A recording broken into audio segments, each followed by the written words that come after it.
घनी मूसलाधार बारिश में एक भालू जंगल के सभी जानवरों को अपने पास इकट्ठा करके खड़ा था। भालू भैया, बहुत दिन हो गए, आपसे कोई कहानी नहीं सुनी। हम सब मिलकर आपसे कहानी सुनने आए हैं। जल्दी से हमें कोई मजेदार कहानी सुनाइए।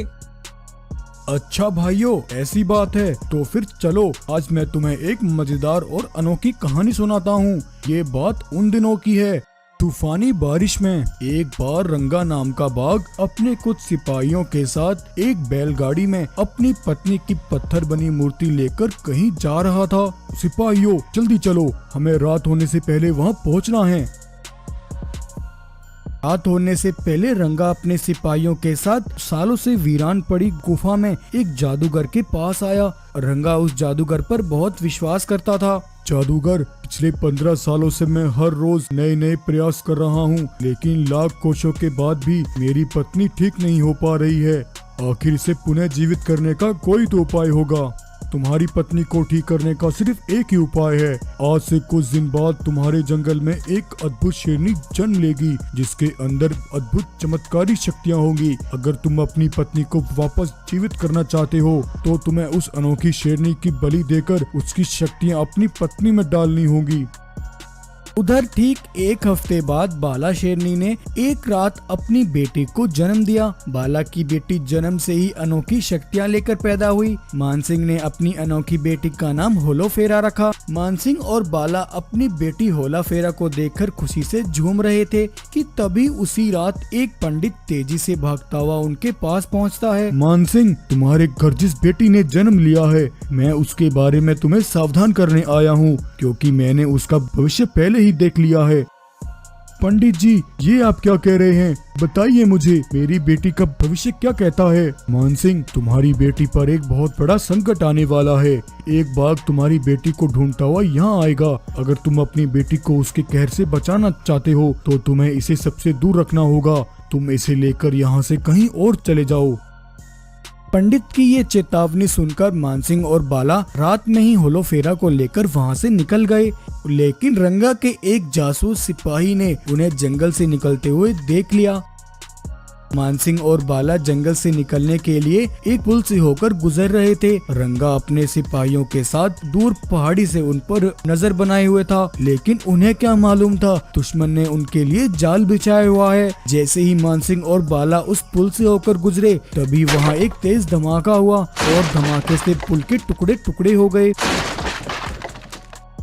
मानसिंह, बाला और होलोफेरा तीनों नदी में जा गिरे।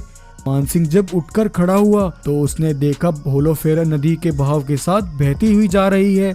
मानसिंह उसका पीछा करता कि तभी उसकी नजर बाला शेरनी पर पड़ी, जो खून से लथपथ एक पत्थर पर पड़ी थी। मानसिंह ने जैसे तैसे बाला को उठाकर नदी से बाहर निकाला और वो उसे लेकर अपने जंगल वापस लौटा, लेकिन तब तक रंगा और उसके सिपाहियों ने मानसिंह के जंगल को चारों ओर से घेर लिया था।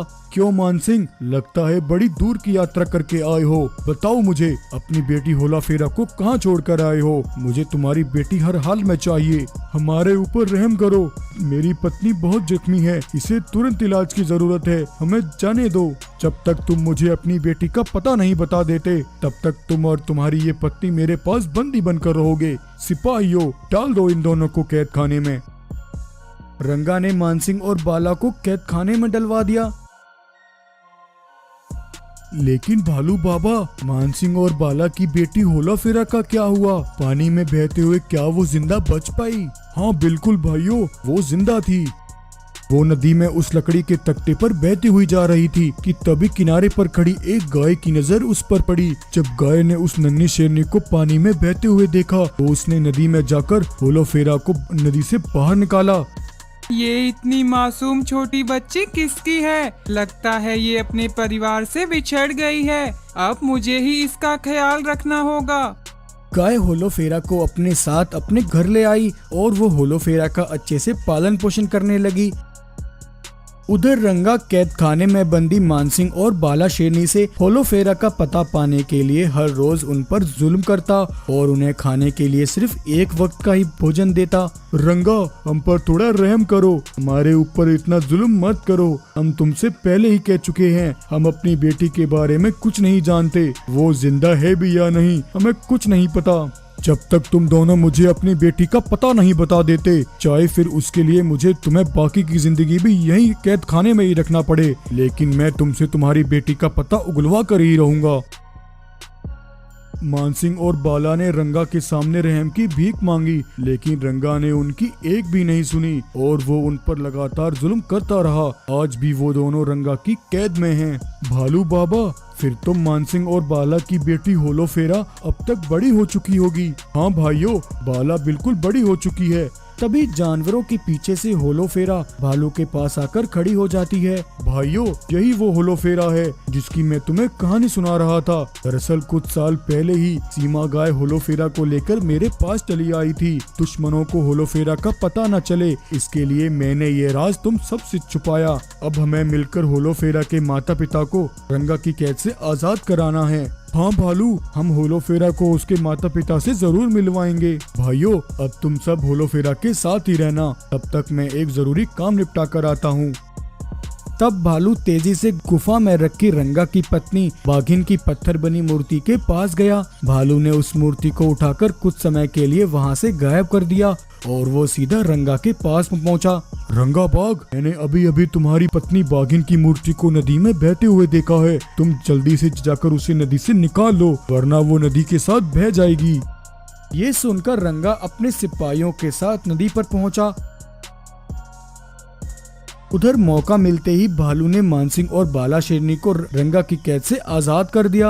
मानसिंह, बाला, तुम्हारी बेटी होलोफेरा आज भी जिंदा है और वो बिल्कुल सही सलामत हमारे पास है। जल्दी चलो, वो सालों से तुम दोनों का इंतजार कर रही है। उधर रंगा जब अपने सिपाहियों को लेकर नदी पर पहुंचा तो उसे वहां कुछ भी नहीं दिखा। जब रंगा वापस गुफा पर लौटा तो उसकी पत्नी बाघिन की मूर्ति सही सलामत गुफा में ही रखी थी। भालू ने अपना दिमाग लगाकर सालों से कैद होलोफेरा के माता पिता को आजाद कराकर उन्हें अपनी बेटी से मिलवा दिया। आज होलोफेरा सालों बाद अपने माता पिता से मिलकर बहुत खुश होती है और फिर इस तरह मानसिंह बाला अपनी बेटी होलोफेरा के साथ फिर से हंसी खुशी जंगल में रहने लगे। तो ये कहानी आपको कैसी लगी? अगर कहानी पसंद आई हो तो वीडियो को लाइक करें और ऐसे ही मजेदार कहानियाँ देखने के लिए हमारे चैनल को सब्सक्राइब करें।